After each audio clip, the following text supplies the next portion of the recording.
Healing is very individual, just like each surgery is individualized for each person, and it's a very personal decision. And the motivation is many things. Mine was to reduce my pain and to help me walk. And those things it has done. So it's 100% success.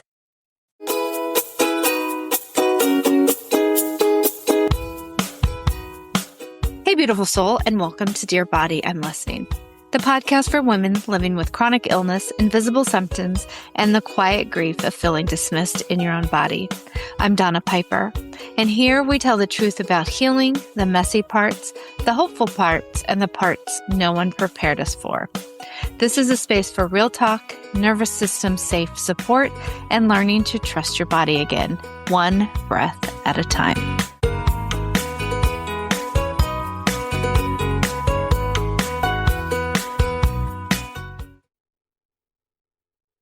Hey, beautiful soul. Welcome back to Dear Body, I'm Listening. Maybe I'm not back like, a 1990s comeback tour back, but I'm back enough to talk into a microphone and tell you what the heck happened in Germany. So I really appreciate you being here after the break. And I'm just going to break down some of what it's like to fly to Germany. For those of you who listened to my first surgery, this one, even though I went to the same place, basically some of the same hotels, not exactly. I had a different part of my body operated on, the backs of my legs, but still my legs. But it was a totally different experience. So let's get into it. Real talk, the part where we tell the truth and keep it tender. So I went back to Germany for my second surgery. So if you're just listening to me for the first time, my name is Donna. I have 5 chronic illnesses: lipedema, ME/chronic fatigue syndrome, because I don't know how to pronounce ME very well. And just as a warning, during this episode, I'll probably mispronounce things, not because I don't actually know how to say them, just because I have a chronic illness brain going on. My other chronic illness is POTS, EDS, hypermobility, EDS, and MCAS, which is mast cell activation syndrome. So I'm 55. I lived with all of these conditions most, if not all of my life. I started getting migraines when I was 7. However, I only got officially diagnosed with all of these things back in November 15th, 2023. I will remember that date until I die because that appointment changed my life. So after that, I did all the conservative treatments. I already had a power plate. I was a Pilates instructor for 20 plus years. I worked out. I started eating healthy when I was in high school. I went to health food stores, and back then in the 80s, the smelly, weird, random things in a strip mall, didn't have access to all the wonderful foods we have now. So I'm also, as a side note, been tested many times for gut things. So I don't have an official celiac disease, but I am allergic, not just intolerant, but allergic to gluten and soy. So I've tried to avoid them since I've known for the last 10 plus years. So I have a lot of things going on. I was always really healthy. I was a dancer and moved. And then suddenly my legs were always heavy and I always had pain. I have chronic pain. All 5 of my conditions heavily have a chronic pain issue. But my mom had chronic pain. So I kind of just thought POTS and chronic pain and migraine and, being able to do bendy stuff helped me with my dance. I didn't think there was any sort of symptoms. And I thought the heaviness in my legs, I didn't know what that was. And that has been my Achilles heel forever. Just not understanding why my body didn't respond to my diet, my exercise routine, my healthy lifestyle choices, all the things. And me and my mother look totally different. She has very tiny little legs and she has more of a belly from giving birth when she was younger. So other than that, her whole body is small and tiny. Maybe she's at the most she's ever weighed. It's 115 pounds, maybe. But usually it's between 97 and 106. So we had other things in common. So I thought my body I never understood why my legs weren't thin and what was going on. I'm muscular. I have a episode about my DEXA scan you can listen to, that's prior. And that even proved that I have a lot of muscle, and I have a lot of lean muscle fat ratio. All that stuff is good. But I have lipedema. So I had 40 BMI or something crazy according to the DEXA scan. So the main reasons why I had surgery is the conservative treatments did not help like I wanted them to. I still have a lot of systemic swelling. I still haven't figured out what that is. I've had MLD treatments since February of 2025 every week. I work out, do all of these things, and nothing really helped me. Actually, what was the real trigger is getting out of bed and knowing that it was harder and harder to walk every day, even doing Pilates, doing movement, doing all these things within the boundaries of also when my ME came to a ugly head. I never even knew what ME was. I just knew it as chronic fatigue syndrome. And that is a whole story that I have in the last couple episodes. So, knowing all of these things and eating very well, and, you know, there's all these things about diet, conservative treatments. However, if you're someone that's done that already, learned everything there is about nutrition and your body, and still you can't unlock what the pathologies because they're so complex and they go over 5 different systems. And that's not even including all the other things that I may or may not have according to my age. And, these are the pressing things. So who knows if there's a totally different root cause of this and why my connective tissue disorders have led me here and why my lymphatic system still doesn't clear out. I'm sure there's a reason. It took me, I don't know, 50 years to find lipedema and all these other things. So who knows how long it's going to take me to find why I have still chronic swelling, even though I do all the lymphatic things and eat all the right things, etc. So everyone's journey is different, but I knew that after doing all of this effort with my body and then finally finding a solution, I didn't want to end up getting in stage 3, stage 4. I didn't want to make my surgery journey, I'm going to have 3 total. I didn't want to make it 6 or 10, you know? And because I wanted to walk, I didn't want to end up in a walker or a wheelchair. So that's what was slipping away every day. And that's really why I chose to go to Dr. Gode's in Germany. I live in Los Angeles, so it's a trek. I flew KLM from LAX to Amsterdam and then a flight from Amsterdam to Berlin. There are no direct flights for me here into Berlin. Berlin is not a huge airport. Munich and Frankfurt are, so usually most people fly into them. But for me in LA and the timing that I wanted to go, KLM and Air France were the airlines. So what I chose to do is get a premium ticket to go there and then business class on the way back because they have lie flat seats. And that was important to me because flying with all my chronic conditions and everything else I had going on, I didn't want to also be, I didn't know how I was going to respond after these surgeries. So I wanted to have the option to lay down and rest fully. So I left this time April 12th. My surgery was April 17th, I believe. It was a Friday. And I got the full packs of my legs done. 8.5 liters were removed.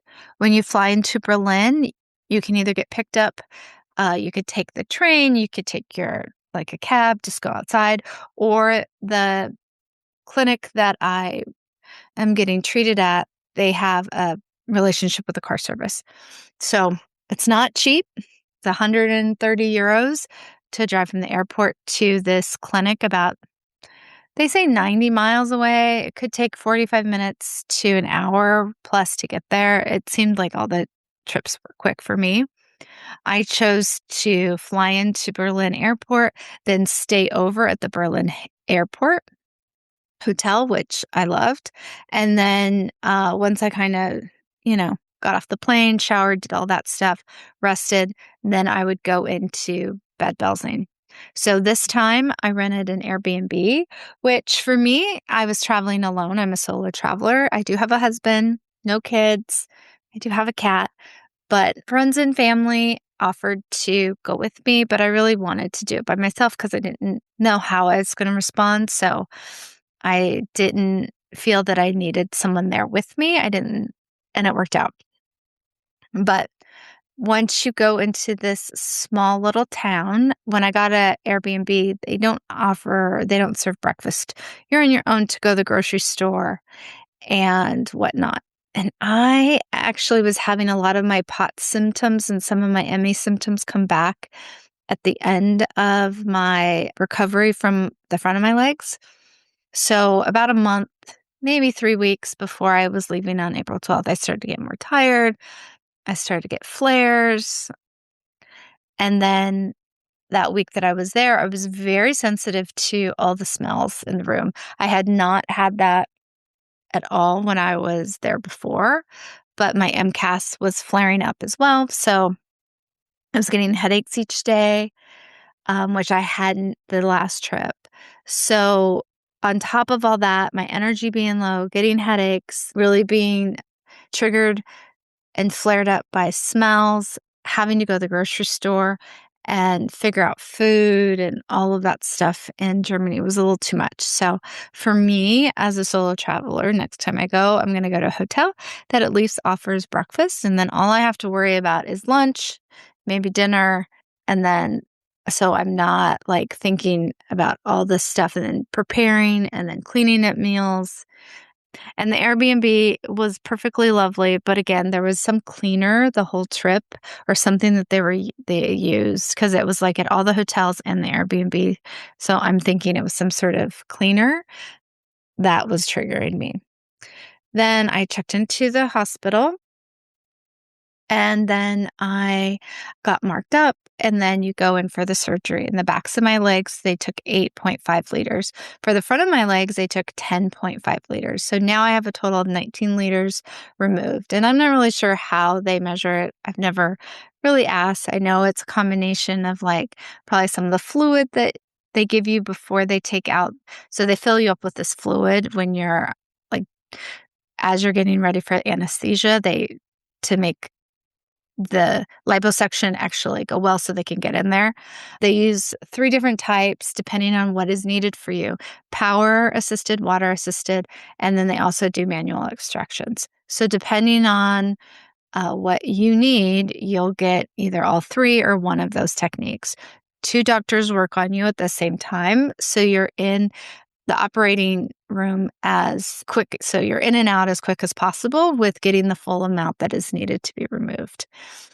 I had really bad reactions from the anesthesia prior. So in meeting with an anesthesiologist, they changed how I got my anesthesia. And so this time waking up in anesthesia didn't make me sick for several days after, which was amazing. And then just if you've ever woken up with anesthesia and had a bad reaction, or not even a bad reaction, just have a hard time with it, like your body shivers and then they warm you up and you kind of feel like you're dying, and then you start to feel okay, and then your body starts uncontrollably shaking again. So, and I do this for 2 hours. I always max out the whole recovery time, and then I'm never ready to go back to my room. I could have stayed in recovery for at least like 5 or 6 hours, but that's not how it works. So this time it was not like that. I didn't have that shivering, like intense feeling. I didn't have any vomiting like I did before. The time before I vomited like 5 times. So this time I was good. The backs of the legs obviously are much different because you're lying on them. I buy the compression from the hospital. There's a woman or from their company that they use. There's a woman, Mrs. Rudolph, that measures for the compression that they sell. If you want to get it, it's a rush order. So it's 732 euros. So whatever that is converted into either dollars or whatever country you're from, that could be that conversion. So it's not cheap by any means, but, for me, because how the compression works in my area is that you have to get a referral and then you have to get a date for the fitter to come. And that could be anywhere from a week to 3 weeks or whenever, who knows, a month, 6 weeks.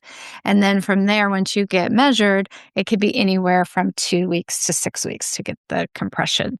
So by all that time, it's just not efficient and they wouldn't fit me the right way. And they're not measuring for the surgery. So she measures how your body's going to look after the surgery. So you wake up in these compression. Granted, you have to time your arrival time at least 3 days in advance. So if you want them there for when you wake up and when you're doing your surgery, which I did because that's what I wanted to do. And then they don't do your butt, but they do above like your butt shelf. So that this time had much more bleeding for me than the first time. I had really minimal or no bleeding. And it's not like, so this is in a hospital setting. This is done by a couple doctors. It's high volume. So there is a lot online, if you look at online stuff, where people have to buy black sheets and there's someone caring for you because that's more either you get right out of the hospital or like one night, or you have like it's just you're not quite fully under anesthesia, you don't go fully out. So you're kind of awake-ish. So you go to like a surgery center, they do the liposuction and usually they don't do high volume or in my opinion, maybe they shouldn't because the full anesthesia really is like the best, in my opinion, in researching it. But anyway, and that's where you see where you have like to bring all this stuff. And people love those doctors, so I'm not knocking them at all. But just for me, having to make sure that, I had a caregiver, I had sheets and I had all this stuff, and I may have to deal with washing them and blood and all that. And I was like, oh, that was too much for me. So you stay in the hospital for the week or 5 days to 7 days, depending on kind of how you're feeling. Every surgery is different and each surgery is different for each person. One surgery you might go to and you're great. The next surgery, you might have to have an infusion. So it really depends. But for me, having medical staff there throughout like the first few days was essential. Because I don't really know how my body's going to respond with all these other comorbidities. And again, I was having headaches, and this time I was way less energetic. The first one, I felt like so much energy afterwards. This one, I had headaches every day. I was dizzy. I fainted once, which I'm kind of used to fainting because I have POTS. But this experience was much different. And then I go from the hospital to a place called Potsdam, and I stay at the Holiday Inn Express. Very excited. But it is right next to a market, and then also right in between, there's it's the same company, but there's two offices, and one's like 3-minute walk or less, and the other one's like a 5-minute walk.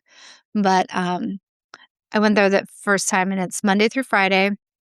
There was a holiday on Friday, May 1st, when I was there this time that I was not aware of. So all the businesses were closed. It was like their Labor Day, their like Workers' Day.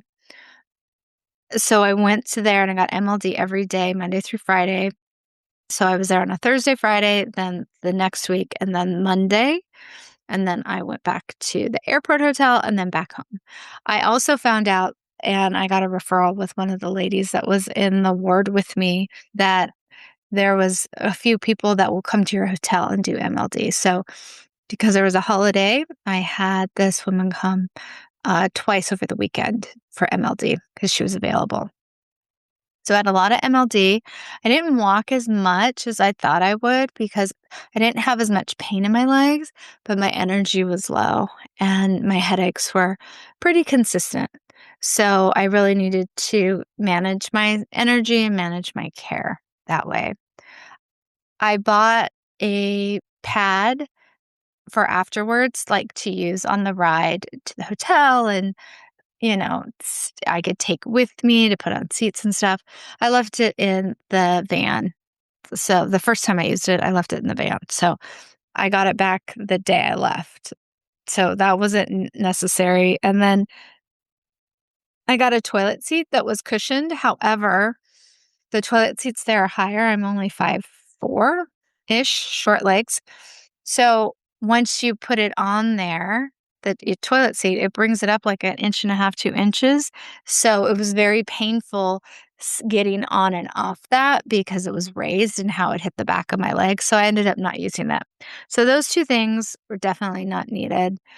And having a place that doesn't have a breakfast was a bad idea. Other than that, everything was really the same. Like I walked around as much as I could. It was nice to have I got a hotel room that had they didn't have any ADA rooms. They don't have a lot of ADA rooms in Europe, actually. So this hotel had it, and I got it the first time, but the second time it wasn't available for my dates. So, but I still ended up I got a room that had a refrigerator and a microwave and the sink area, in addition to the bathroom sink where I do my laundry.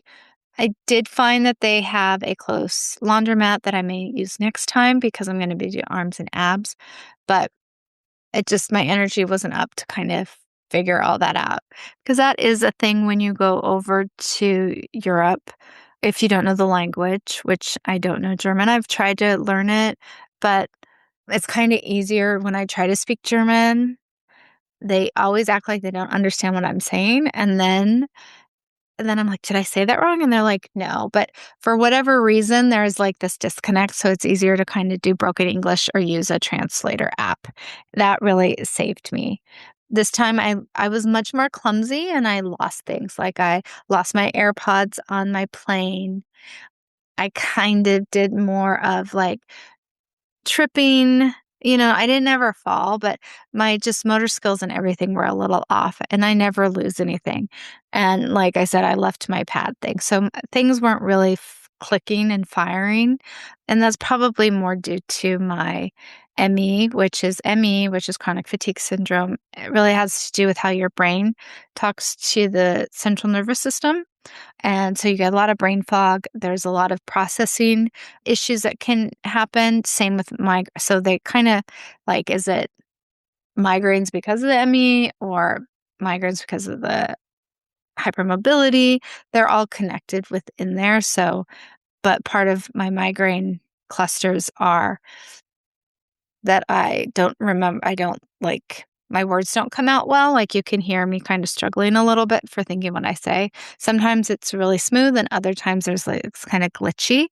That's the best way I could describe it.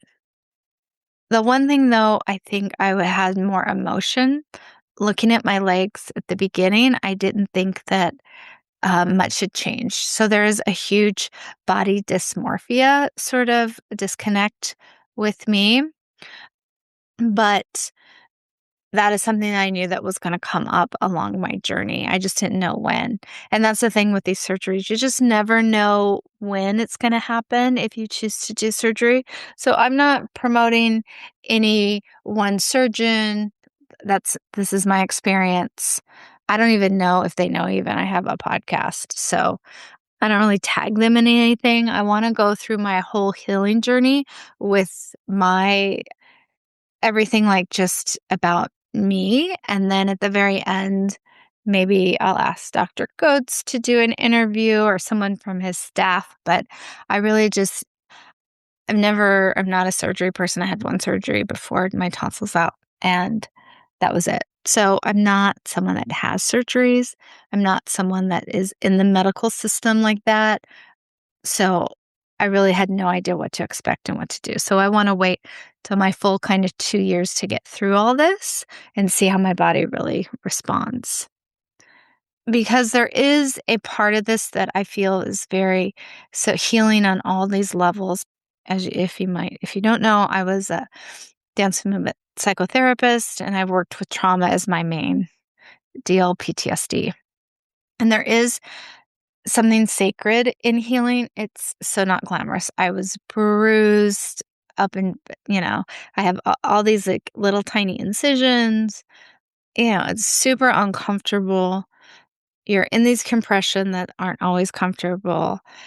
It's very humbling to try to go to the bathroom, especially with your backs, because how you have to sit there, like your pee could go straight up, so you could pee on yourself. It's very just humbling, the whole situation. And when you're in front of the doctors, you're like mostly naked and they're marking you up. When you're getting the surgery done, like you're fully naked and you are out. So, everything's on display. So there's a level of like humility and humbleness in this. And it's not glamorous. It's very painful. It's not for this very, especially high volume. You feel like you've gone through it. So this surgery wasn't as bad as my first one, but my first one was like, wow, this is not for the faint of heart because it is tough, really rough the first few days. And this one was tough in a different way. It wasn't that feeling after surgery. It wasn't, my legs aren't as painful constantly, but there is pain. There obviously swelling.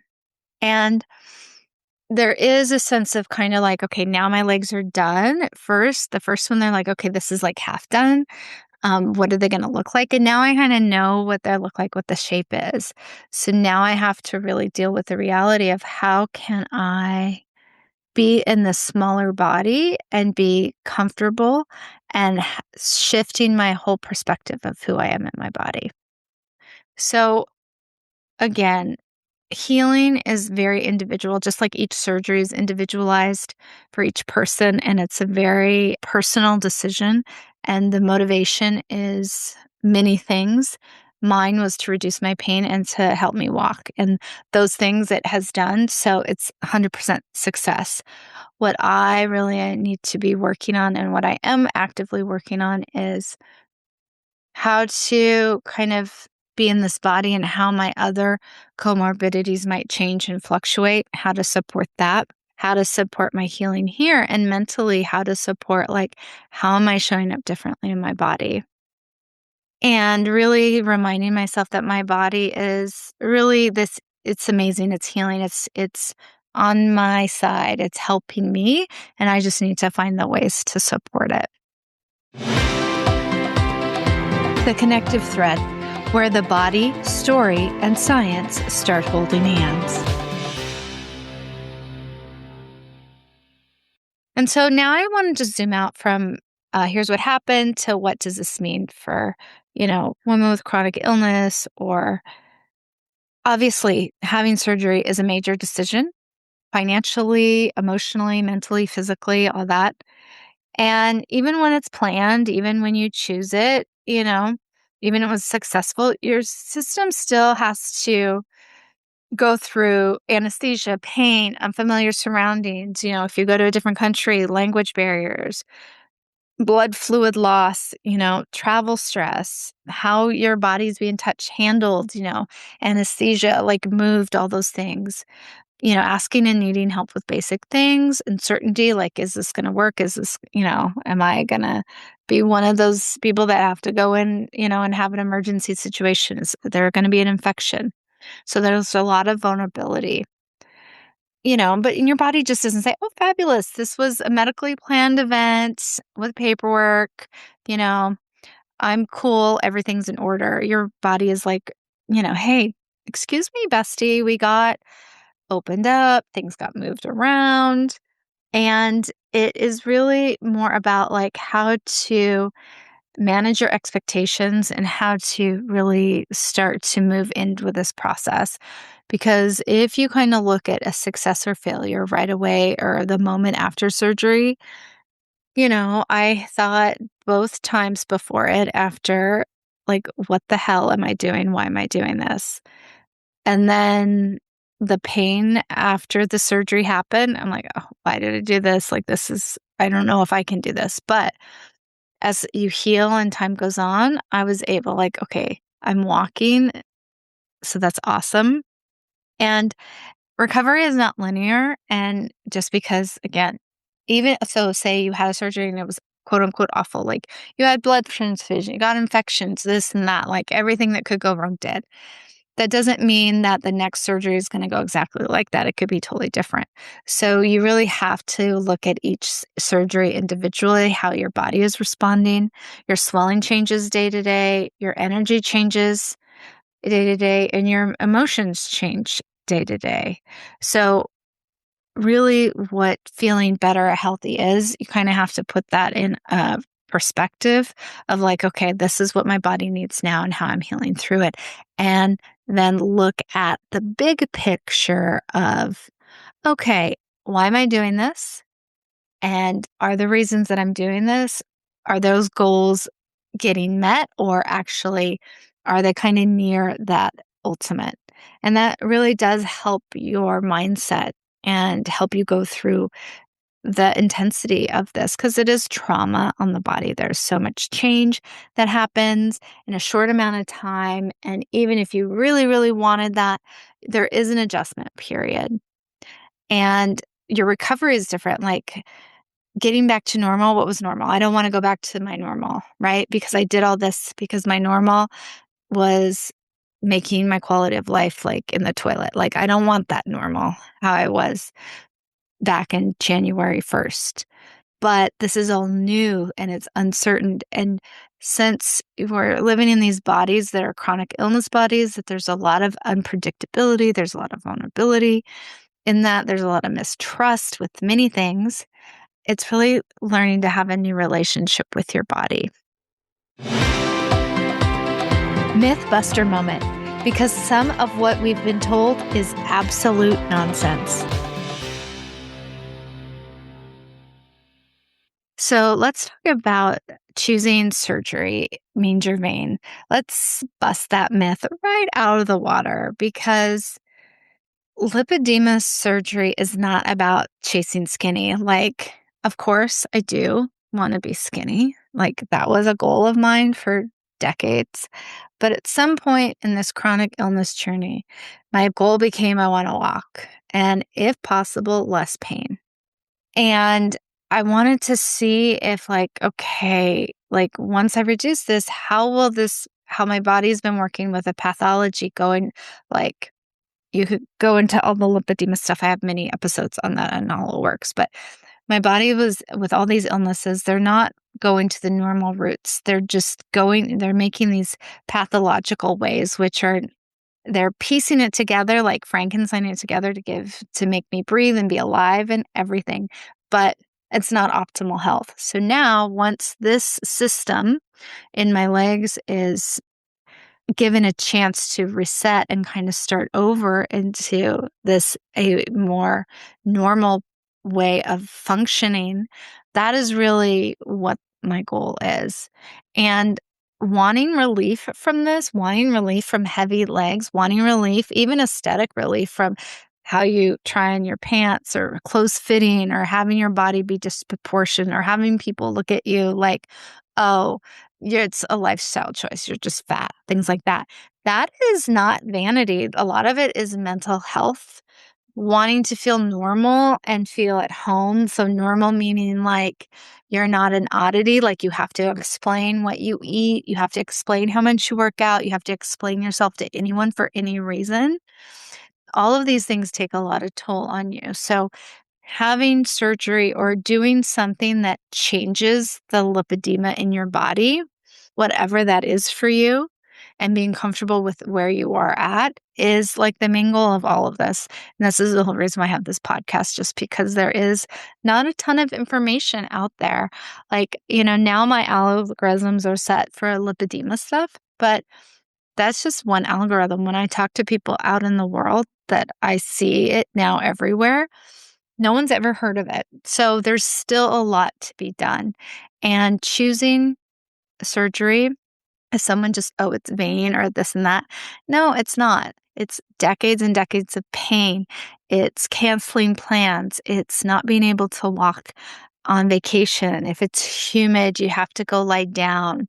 It's all of these things that your body is just not allowing you to participate in life, and you don't know why. So if anyone has said that and you really want to do surgery, just remember it's they don't see all the other things it's about.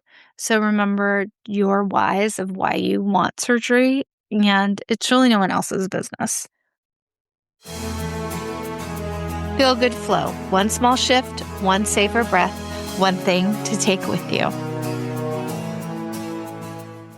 So now that I'm in this kind of new body with my legs, 19 liters of removed, I've been doing a lot of basic breath work. And that is really just a 4-4-4 breath. So you inhale for 4, you hold for 4, you exhale for 4, and you hold for 4. And really what that does, it helps downregulate your system. It is something that, I've been doing meditation for the last 25 years, but I recently learned in the last 5 years that they do this in, I think, CIA, some sort of fancy, like, training with people with weapons and in stressful situations. They teach them this breath work to calm down your body and to clear your head. So you could do it now and later. Just don't close your eyes if you're doing anything with machinery or driving. And it's very simple. It's always accessible. You could do this in a business meeting. You can do this while you're driving, as long as you don't close your eyes. And it is just this. You inhale, try to fill up your belly with air in all 3 directions if possible, but just breathe in, hold your breath for the count of 4, then slowly exhale for 4, and then hold on the exhale for 4. And it's just a nice box breath. And if 4 feels too much, go down to 3, see if you can work your up to 4. If you've been breathing this way for a while and that feels too short, you want longer, you can go up to 5 or 6 or how fast you count, but just make sure it's even on each one.